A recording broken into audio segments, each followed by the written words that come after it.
สวัสดีทุกคนมื้อนี้เราก็จะพามาเบิ่งหลานน้อยของก้อยเองเนาะเพิ่นมาตัดอ้อยเนาะทุกคนเพิ่นมาตัดอ้อยซอยแม่เฒ่าเพิ่นเนาะแม่เฒ่าเพิ่นมาตัดอ้อยเนาะมารับจ้างตัดอ้อยเนาะทุกคนนี่เลยอันนี้ก็คือพ่อเฒ่าเพิ่นเนาะอยู่ทางหลังน่ะเพิ่นน่ะมาตัดซอยแม่เฒ่ากับพ่อเฒ่าเพิ่นเนาะทุกคนโอ้ยเอ็นดูเนาะทุกคนอันอยากซอยเวียกพ่อเฒ่ากับแม่เฒ่าเนาะทุกคนเพิ่นก็มาตัดแต่เช้าๆเพิ่นเนาะกับแม่เฒ่าเพิ่นนี่เด้เพิ่นก็ตัดเนาะ อันมัดหนึ่งเท่าใดก็มัน1,500กีบเนาะทุกคนอันนี้ก็ซุมข่อยนี่นะมาเอาหน่ออ้อยเนาะทุกคนมาเอายอดอ้อยนะทุกคนใบเอาเนาะสอมเอาเด้ข่อยกำลังจะตัดเนาะนี่ข่อยก็กำลังจะปอกเอาใบเอาเนาะทุกคนหน่ออ้อยนี่ยอดอ้อยนี่แกงกินแซ่บๆเนาะทุกคนนี่ผู้สาวน้อยนี่ก็มาเอาเนาะมาเอาอันเมื่อให้ป้าเพิ่นเนาะเพิ่นมานำกันนี่แหละคนใกล้ๆเที่ยงนากันนี่แหละเนาะทุกคนเพิ่นก็มาเก็บซอยเอื้อยเพิ่นเนาะอันนี้ก็คือคนงานตัดอ้อยของเขาเจ้าเนี่ยนะทุกคนแต่ว่าเขาน่ะบ่ได้เก็บดอกเนาะยอดอ้อยมีแต่ข่อยนี่แหละเก็บอันนี้ก็คือคุณแม่ของข่อยเองเนาะทุกคนเพิ่นก็มาเก็บเอายอดอ้อยเนาะเอาเมื่อแกงกินน่ะแซ่บๆทุกคนมันอ่อนๆเนาะทุกคนมัน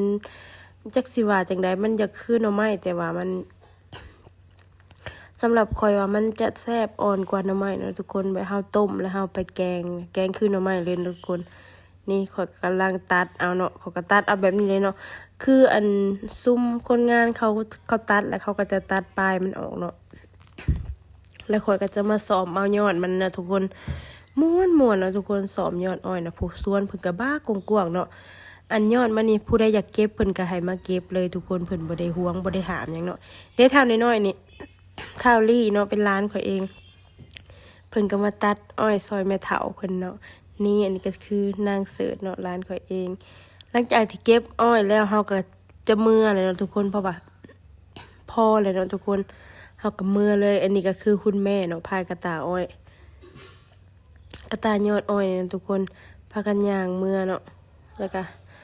จะหาเก็บยานางเมื่อนำทางเนาะเพราะว่ายามนี้มันก็อยากอึดในเนาะยานางนะมันอยากเริ่มแบบบ่อยากป่งแล้วเนาะทุกคนยามนี้หายากในน้อยหนึ่งเนาะเขาก็จะปิ่นไปหาเดียวหายานางเนาะแต่ว่าก็บ่มีเนาะทุกคนเนาะเพราะว่ายามนี้หันยานางมันอยากอึดแน่น้อยหนึ่งเนาะทุกคนย่างไปย่างมาก็เมื่อยเนาะทุกคนเนาะไกลเติบได้ย่างไปเอานี่นะประมาณ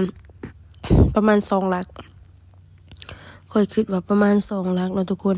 แต่ว่าแถวนี้แถวหน้าข่อยน่ะเขาปลูกเฮือนใส่มีแต่รังงามๆเนาะทุกคน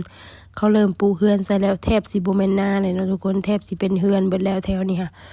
เด็กข่อยก็มาเห็นยานางอยู่แถวนี้เขาก็เก็บเอายานางเนาะทุกคนลืมกดไลค์กดแชร์กดติดตามหน่อยเด้อบ๊ายบาย